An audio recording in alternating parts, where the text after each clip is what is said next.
You can't sneer at God. You cannot insult him. Jesus Christ is a stranger in Africa.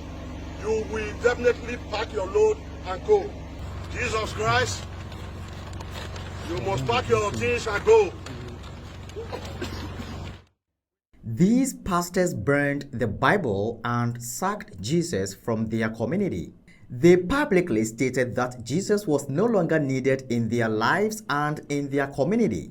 And some few years after their rejection of Jesus, they paid the price. Friends, God demonstrates his wrath in many ways.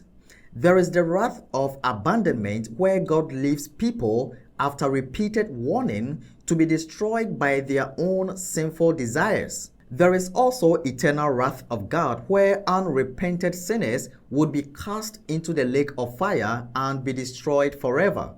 God's wrath would be greater on people who heard or received the truth and later abandoned it. That is why the book of Hebrews tells us to hold fast the profession of our faith without wavering. But these pastors publicly said that Jesus was a problem rather than a solution. Jesus Christ is a stranger in Africa. You will definitely pack your load and go. We are telling you today to pack your load and go. All those evil havoc you are becoming, committing in our community, committing in Nigeria, committing in Africa.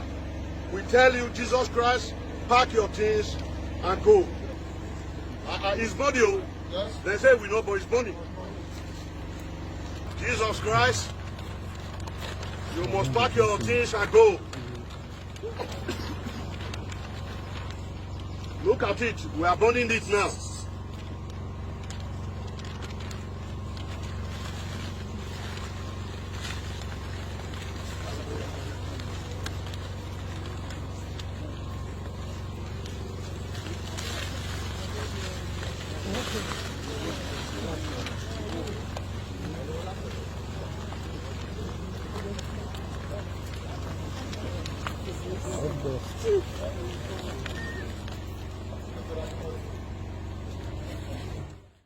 When you see some of these things as a faithful Christian, do not be so surprised, because the devil is always working against Jesus and his followers. Even in the time of Jesus, the priests rejected him and supervised his death. Matthew 26 verse 59 says, "Now the chief priest, the elders, and all the council sought false testimony against Jesus and put him to death." Also, John 19 verse 6 says, "Therefore, when the chief priest and officers saw him, they cried out, 'Crucify him! Crucify him!' Pilate said to them, 'You take him and crucify him, for I find no fault in him.'" Indeed, there is no fault in Jesus, neither are there faults in his inspired word, which is the Bible. But these pastors that I think are possessed by the devil are saying that they do not need Jesus in their lives, neither do they need the scriptures. This is pure rejection of God and his son Jesus. But do you know what rejection of God and his son Jesus means? It literally means a choice for evil or a choice for the devil. There are only two forces at play, God or the devil. You either choose God or you choose the devil. There is no middle ground. Similar situation happened during the time of Jesus.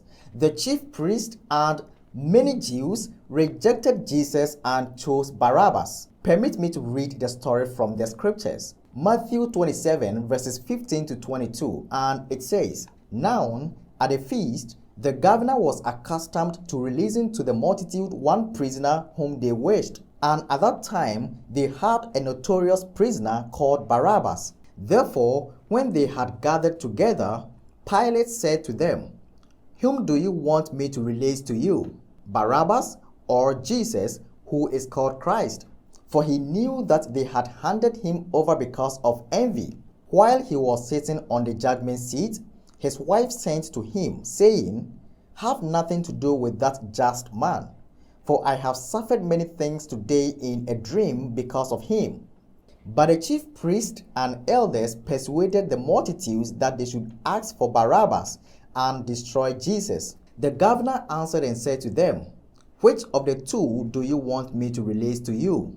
They said, "Barabbas." So these priests, together with the elders and many Jews, rejected Jesus and chose Barabbas and chose evil. You know, friends, Jesus always encourages us to choose him over the devil because he said, "The thief, who is the devil, does not come except to steal and to kill and to destroy.